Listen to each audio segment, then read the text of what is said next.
Hello art friends, I hope this day finds you well.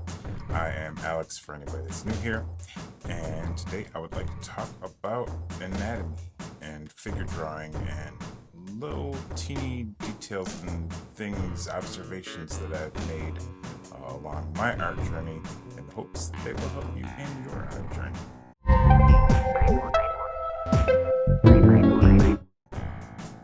This is the first one. I have such a distinct memory of this. I just remember it like it was yesterday. It was so not yesterday. Very, very not yesterday. It was decades and decades ago. Seem to have gone and gotten very old. I used to love to draw comic books and comic book style art. I still do. But I used to have the comic books open for reference. I used to be reading comic books and get so inspired by the art that I just had to leave the page open and go and draw what it was that I was seeing. And I just remember I was around 11 years of age or something like that. And I just distinctly remember looking at a page of John Byrne's art and seeing how he was drawing the clavicle. Clavicle is like the collarbone. It's right here on a person. And I was just seeing that it made a difference, and that, I was just noticing that it was even there. I was young and notice all of the details about the human body. But I was seeing that it just it helped shape the body of all of these different comic book characters. And I remember a period of time after noticing it that I just drew the shape that the collarbone makes over and over again, trying to perfect it and trying to look at how all kinds of different artists drew it. And just even noticing that it was there made a huge difference in my young amateurish art, and I'll just never forget that. This is a second detail that I will just never ever forget.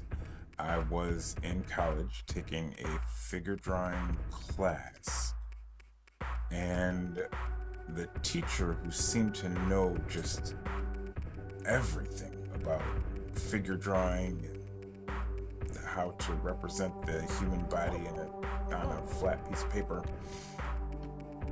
she said that in the profile view of the human face, a female's upper lip protrudes further above the bottom lip, and a male's upper lip is even with the bottom lip.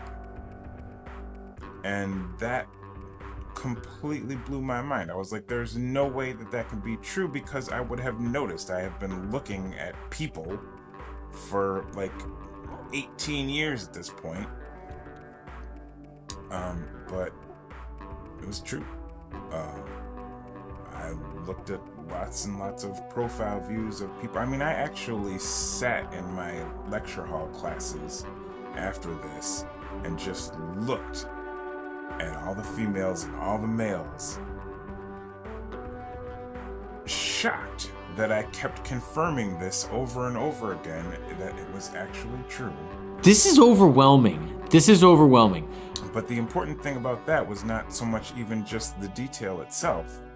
It was that experience taught me to actually look at how things actually are, and not just assume that you know how things actually are. Actually look.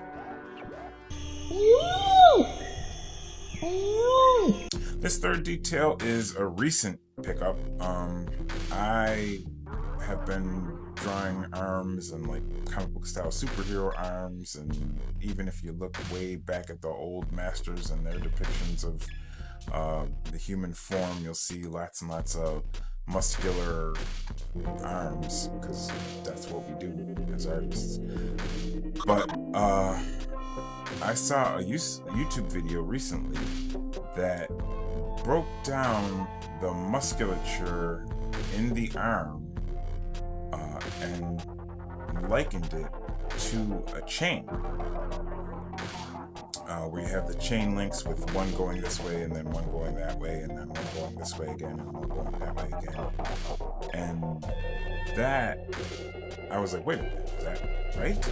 And I watched the video, and it really did help. Like, it shows how the shoulder muscles, the delts, can be like that outward chain, and then underneath that, the biceps and the triceps can be the forward-facing chain, and then the forearm muscles can be the outward link again, and it actually holds up and it helps. Like, I mean, it actually shows you in your mind how these arm muscles can go together.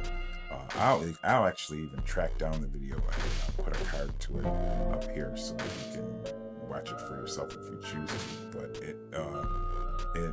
it's just one of those kinds of little tricks that once you see it, it just helps you see it. And the last thing that I would mention today is that if you're having trouble with figure drawing, one of the most important things that you can do for yourself is just to work out proportions and what are the most common proportions. I remember things like people teaching me that the human body is roughly 8 heads tall. That was helpful to practice it, even if you practice it with the intention of breaking it later, because nowadays in art, all the characters, we've gone way away from that. Like, you see all kinds of stretched proportions where the figures are like, 15 heads tall because they got these massive long legs or whatever. I mean, however you want to stretch and modify proportions, do it intentionally.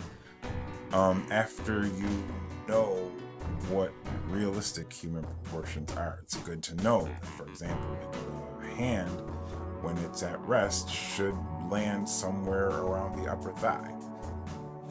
If you're not, getting that, then, you need to sit down and work on that and practice it until that becomes natural. Most important thing I will say is, as I always say, is that if you love drawing, you'll get better. If you love drawing, you'll do it. And if you do it, you will just keep improving, just because you'll just keep noticing things. That's an important thing I've learned, is to actually look and notice and repeat. Just get lots and lots of repetition in drawing, and really actually look at what it is that you're drawing and notice how it really is, not just how you think it is. And you just do that over and over again, and you will have a fun life where you will get better and better. I'm pretty sure of it because I've seen it happen lots and lots of times for lots and lots of people. Please leave a like if you think this video deserved a like, and feel free to subscribe if that's something that you're into, all of this art talk.